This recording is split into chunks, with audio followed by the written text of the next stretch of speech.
Hello, everyone. Today we'll be talking about the God of St. Augustine. So let us begin. So Augustine is one of the main thinkers. He's one of the most influential persons in the Western philosophy. Certainly one of the most influential theologians slash philosophers of the Christian tradition. And he addresses a lot of issues. And so we're going to just discuss a handful of them here. He provides one argument for the existence of God in his one of his famous short work. And here's the basic argument. Augustine begins by pointing out that God is the greatest thing there is, but not human, right? Humans are not gods. So if God exists, there must be a being that is greater, more perfect than humans, and that is God. And if there are beings that are greater than God, and then there's a hierarchy of those, then God is the one at the top, right? So there are angels. Angels are not gods, but the one at the top of the perfection and power would be God. But he thinks for our purposes, it matters that we just prove that there is something greater, more perfect than humans. And if there is, then either that is God or whatever is greater than that is God. The real threat to believe in God, he thinks, is that humans are the greatest things in the world, like the human intelligence, human capacities are just the greatest manifestation of perfection. That is the real alternative here. He points out that within humanity, the greatest part of us, the most perfect part of us is reason, right? He talks about the senses and he provides a hierarchy of the different human faculties. And he thinks that reason is the greatest of the human capacities. So the question for us, whether or not God exists, ultimately boils down to whether or not there is something in reality that is greater than human reason. And he thinks, yes, there is. There are eternal truths. In his main example of these, though it's not exhausted by these, are numbers, right? Mathematics. Mathematics is eternal and unchanging. And also rules of wisdom, that courage is a virtue. That claim, courage is a virtue, is eternal. It's unchanging. It's not a claim about me. It's not a claim about you. It's not a claim about a book. There may be a particular person who is courageous, like Achilles, but to say that Achilles is courageous is not, therefore he has a particular virtue, namely courage.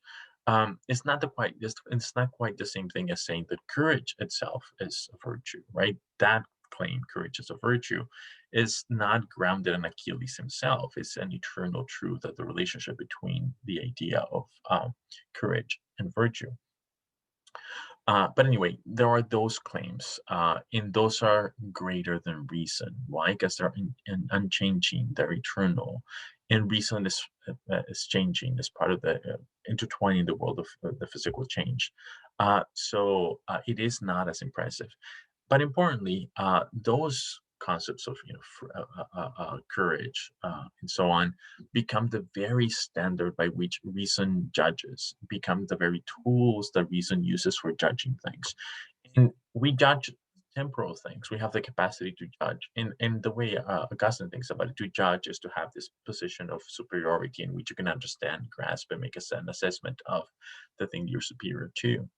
So we can judge temporal things. We can say things like the wall should be wider or the wall should be cleaner, right? We describe the way a particular thing is. The wall is fairly wide, but has some specks of dirt.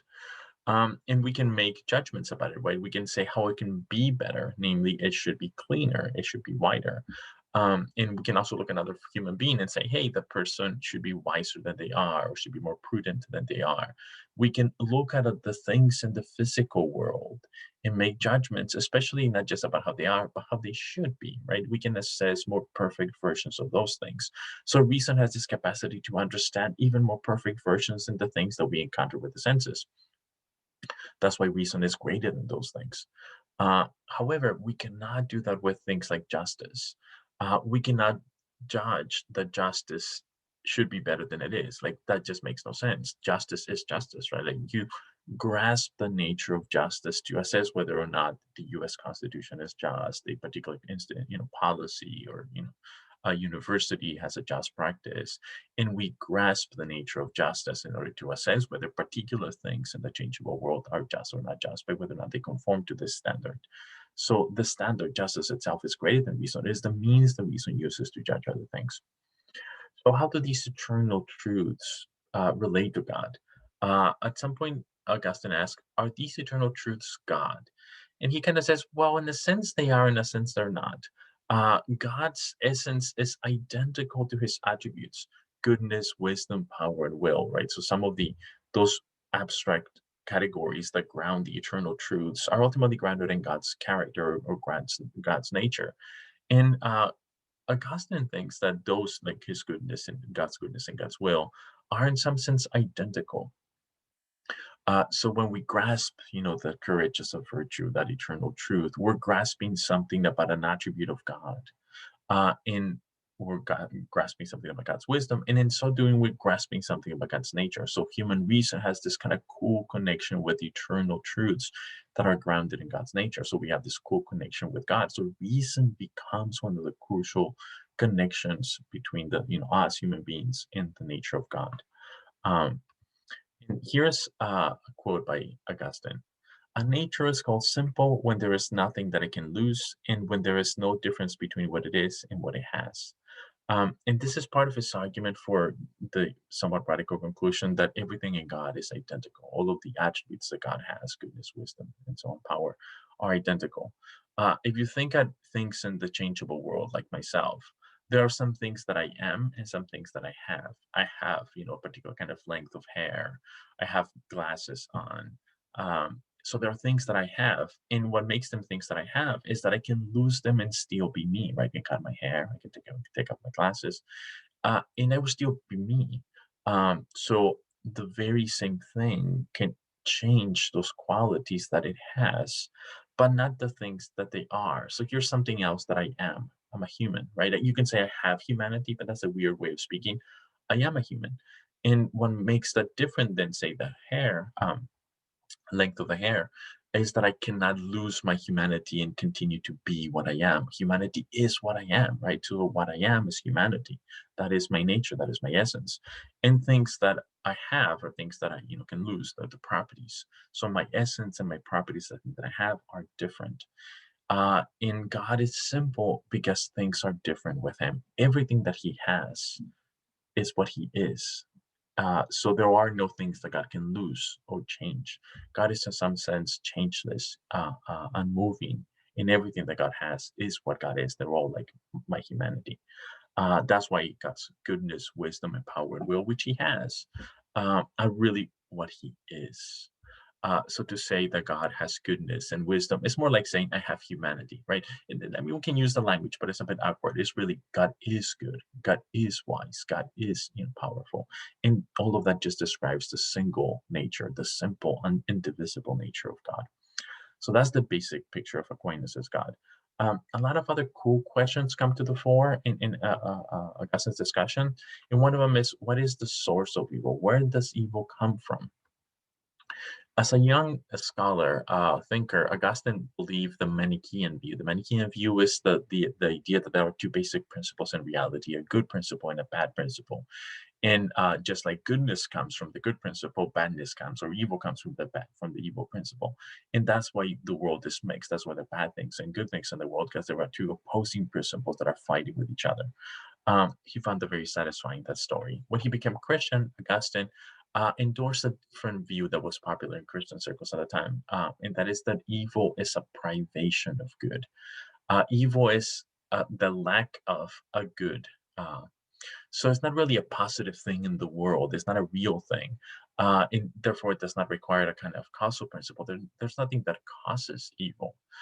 Rather, evil is just the lack of or the privation of good.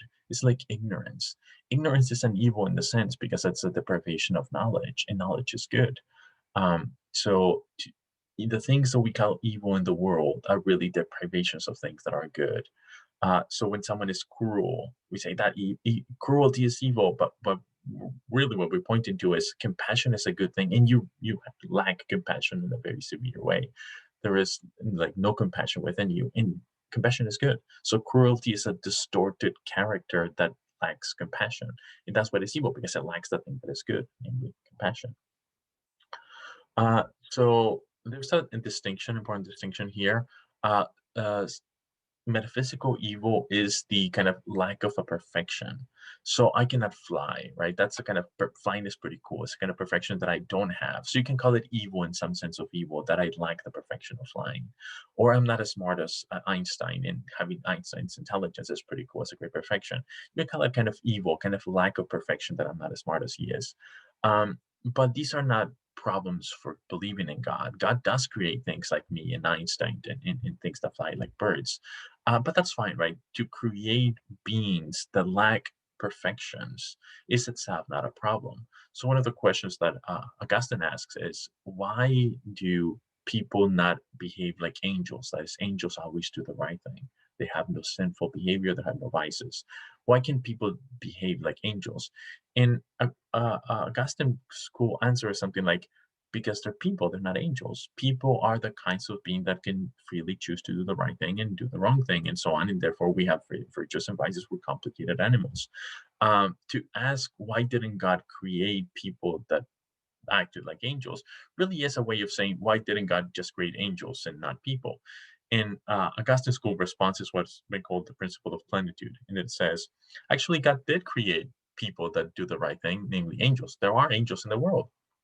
But God also thought it was a good idea to create lesser beings, less perfect beings like humans, and even less perfect beings like butterflies and so on, like rocks. Why? Well, because a world that has a variety of creatures with different degrees of perfections is itself a good world, right? So merely lacking of perfection is not a bad thing in the sense that it undermines God's goodness. And God, in fact, chose it because of the considerations of the principle of plenitude. A good world, a world that has more variety of stuff, is a better world than not. There's also the other crucial category that it's problematic: moral evil, like cruelty, or disrespect, violating someone's rights, humiliating someone. And that's different, right? It's not just like my inability to fly or not being as smart as Einstein. That is like a violation of some dignity. That is a lack of good that ought to be there. I have a human dignity and human rights. My rights should not be violated. People should not disrespect me, right? To humiliate me is to do the thing that they shouldn't do, right? To take away a good, namely respect, that I ought to have. And whereas it's not the case that I ought to fly, right? Like nothing grounds my. It's not the case that I should be the kind of thing that flies, so there's no problem there. But anyway, Augustine in early times, he thought, what's up with that moral evil, the thing that is worse? Well, that is grounded in human freedom. It's not that freedom causes these things, but when freedom is misused, these things arise. And that is the source of evil, moral evil, the problematic one, the one that it seems that God wouldn't create a world that had those things. God does create a world that has those things because they're connected with human freedom. Human freedom is the explanation for the existence of these evils, these moral evils. And God created the world not because God wanted the moral evils, cruelty, and humiliations. They're bad. Like people shouldn't do those.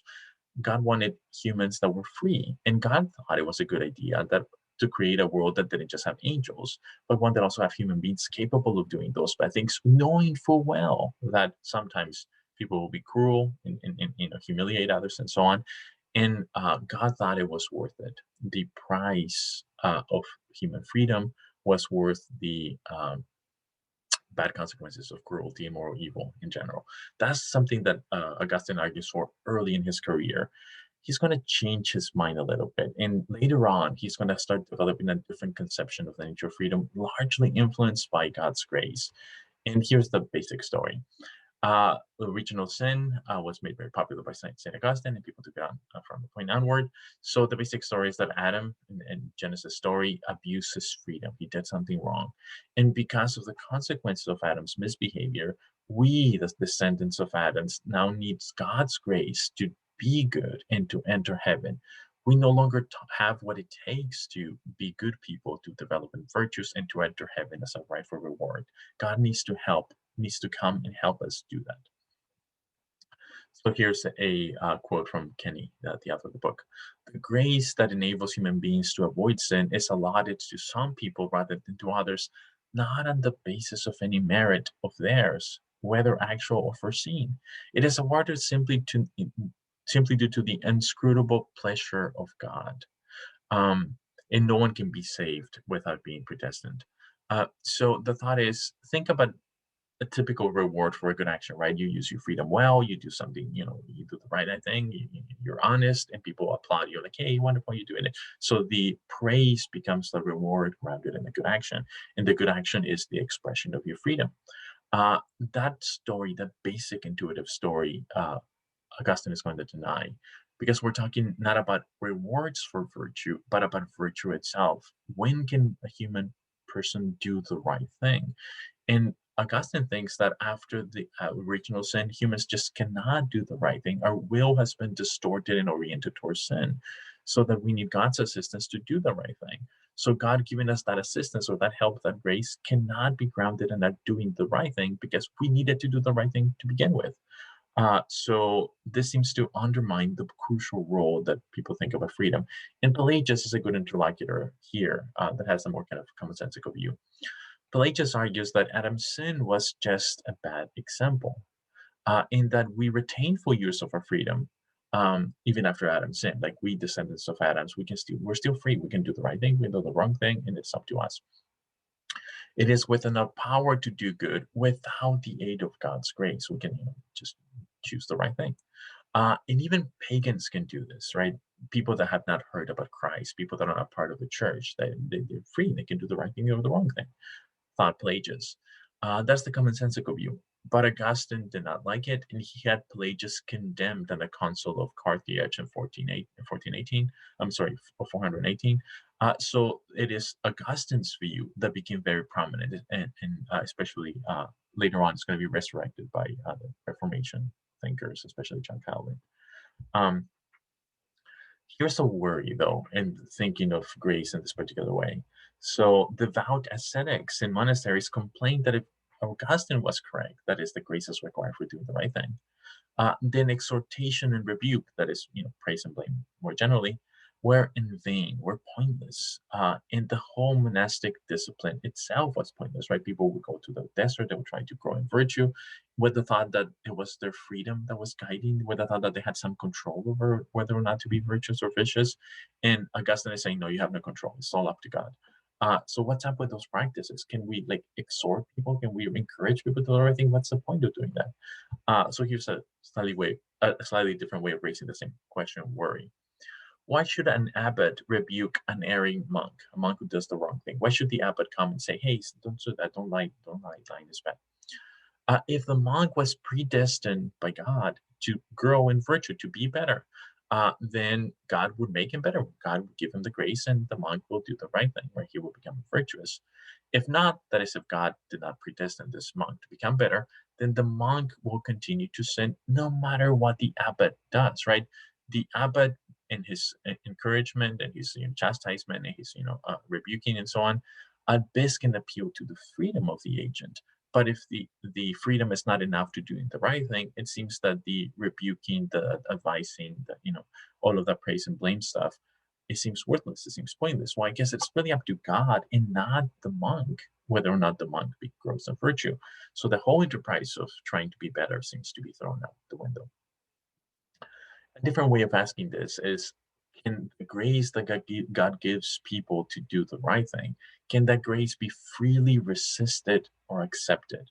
In other words, you can try to put freedom again in the story by saying, well, we cannot do the right thing freely, but with grace we can. But hey, can we freely choose to accept the grace and therefore do the right thing, or can we freely choose to reject the grace and thereby do the wrong thing because the grace doesn't help?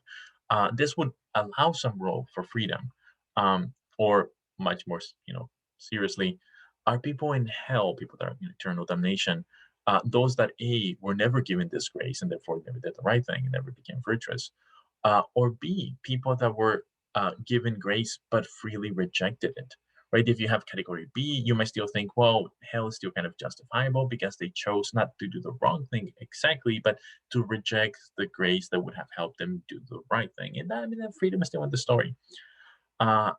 Augustine is going to reject even this. So here's what Kenny writes. In the course of the controversy between Pelagius and Augustine, Augustine's position got continually harder or hardened. And in the end, he denied even this vestige of human choice, namely category B in said this before. There are only two classes of people, those that have been given grace and those that have not. The predestined and the reprobate from eternity.